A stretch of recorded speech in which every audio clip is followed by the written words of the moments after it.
Mīksti. Ne tu tīstā.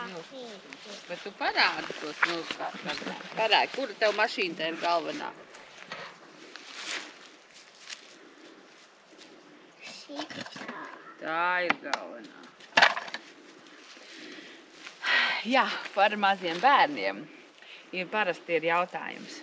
Ir tā, ka šis ir vairāk tāds pieaugušo pasākums. Un, protams, mazus bērnus var ņemt līdzi. Viņiem gan šeit būs diezgan maz izklaides, jo būs pāris stūrīši, kuros viņi varēs radoši pazīmēt, palīmēt un tā padarboties un parotaļoties. Ir dīķis, kurā, protams, varēs arī nopeldēties, bet, vecākiem pašiem jāpieskata savu mazuļi. Tā kā šis vairāk ir tāds pieaugušo pasākums, bet bērnus, protams, ka var ņemt arī līdzi. Ja jums mazie bērni ir līdzi, tad noteikti uzņematies ļoti, ļoti lielu atbildību par viņiem un ko viņi šeit dara.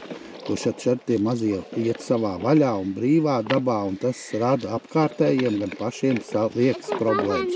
Tā kā izvairīsimies no tev un būsim atbildīgi. Jā.